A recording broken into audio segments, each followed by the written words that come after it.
নমস্কার বন্ধুরা, food lover চ্যানেলে সবাইকে স্বাগত জানাই। সকলকে জানাই মকর সংক্রান্তির আন্তরিক শুভেচ্ছা অভিনন্দন। বেশিরভাগ মানুষেরই সবথেকে প্রিয় পিঠে হলো পাটিসাপটা। আজ এই পাটিসাপটা তৈরি করে দেখাবো সুজি দিয়ে। এখানে চালের গুঁড়োর ব্যবহার থাকবে না। সুজি দিয়ে পাটিসাপটা বানানো একদমই সহজ। আমার রেসিপিটি ভালো লাগলে অবশ্যই বন্ধু বান্ধবদের সাথে শেয়ার করবেন। তাহলে চলুন রেসিপিটি দেখে নিই। সুজির পাটিসাপটা বানাবার জন্য এখানে 1 কাপ পরিমাণ সুজি নিয়েছি। সুজিটাকে এবার গুঁড়ো করে নেব। মিক্সার জারে ঢেলে দিলাম। 1 কাপ পরিমাণ সুজি গুঁড়োটা একটা পাত্রে ঢেলে দিলাম। এরপর বাইন্ডিং এর জন্য দিয়ে দিচ্ছি 3 টেবিল চামচ পরিমাণ ময়দা। এরপর জাল করে নেওয়া দুধ দিয়ে দিচ্ছি। অল্প অল্প করে দুধ দেব আর মিশিয়ে নেব। 1.5 কাপ পরিমাণ জাল করে নেওয়া দুধটা দেওয়ার পর খুব ভালো মতো একবার মিশিয়ে নিচ্ছি যাতে কোনো লাম্পস না থাকে। এরপর এতে দিয়ে দিচ্ছি হাফ বাটি পরিমাণ নলেন গুড়। মিষ্টিটা কিন্তু পরিমাণ মতনই দিতে হবে। নলেন গুড়টা দেওয়ার পরও খুব ভালো মতো মিশিয়ে নিলাম। ব্যাটারটা আমি দেখিয়ে দিচ্ছি। ব্যাটারটা দেখুন, একদম ঘনও হবে না, একদম পাতলাও হবে না, ঠিক এই রকম একটা ব্যাটার তৈরি করতে হবে। ব্যাটারটা একদম রেডি হয়ে গেছে পাটিসাপটা তৈরি করার জন্য। এবার আধ ঘন্টার জন্য ঢেকে রেখে দেব। সুজির পাটিসাপটা বানাবার জন্য ক্ষীরটা রেডি করে নেব। তার জন্য এখানে নিয়ে নিয়েছি 500 ml দুধ। দুধটা এবার খুব ভালো মতো গরম করে নেব।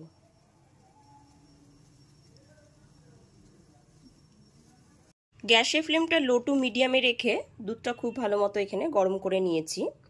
দুধটা ঘন করার জন্য দুধটা ক্রমাগত এরকমভাবে জাল দিয়ে নিতে হবে। এরপর এর মধ্যে দিয়ে দিচ্ছি হাফ বাটি পরিমাণ গুঁড়ো দুধ। গুঁড়ো দুধটা দেওয়ার পরও খুব ভালো মতো একবার মিশিয়ে নিতে হবে।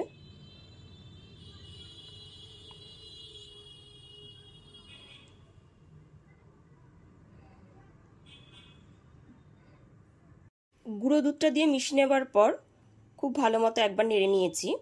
দেখুন এখানে অনেকটাই ঘন হয়ে এসেছে।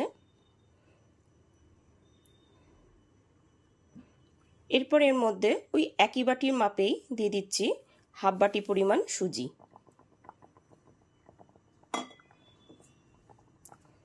সুজিটা দেওয়ার পরও খুব ভালো মতো একবার মিশিয়ে নিতে হবে।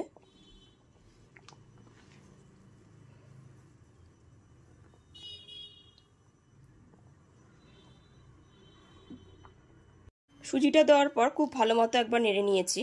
দুধটা এখানে আরো ঘন হয়ে এসেছে।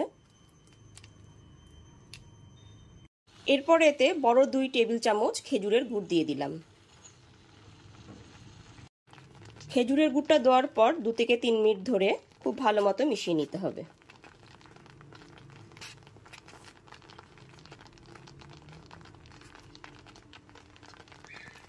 পাটিসাপটার ক্ষীরটা এখানে রেডি হয়ে গেছে। এবার গ্যাসের ফ্লেমটা অফ করে ক্ষীরটাকে ঠান্ডা করে নেব।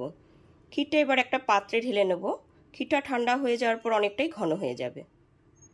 সমস্ত ক্ষীরটা এখানে একটা থালায় ঢেলে ঠান্ডা করে নিয়েছি। ঠিক আধা ঘন্টা পরে ব্যাটারটা আরেকবার হাতা দিয়ে নাড়িয়ে নেব।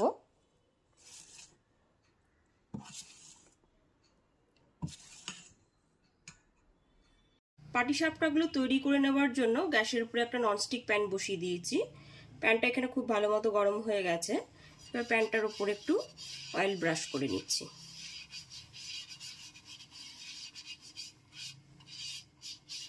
এক হাতা করে ব্যাটার দিয়ে দেব। দিয়ে তারপর এরকম একটু গোল করে ঘুরিয়ে নিতে হবে। গ্যাসের ফ্লেমটা এখন লোতেই রেখেছি।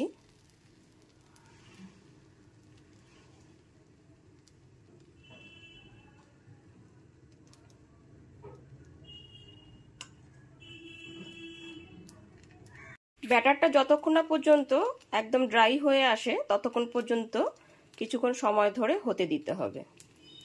ব্যাটারটা এখানে ড্রাই হয়ে গেছে।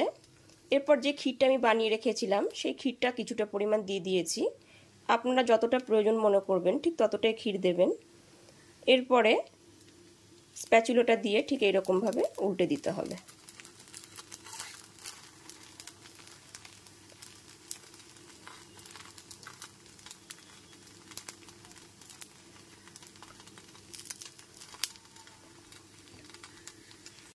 প্রত্যেকবারই এইরকমভাবে ফোল্ড করে নিতে হবে।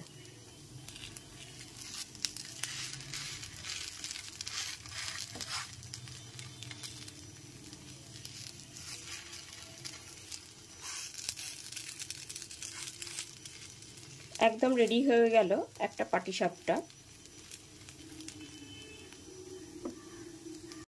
খিসাটা দেওয়ার পর ধীরে ধীরে এরকম ফোল্ড করে নিতে হবে। খুন্তি দিয়ে চেপে চেপে এরকম আস্তে আস্তে ফোল্ড করে নিতে হবে।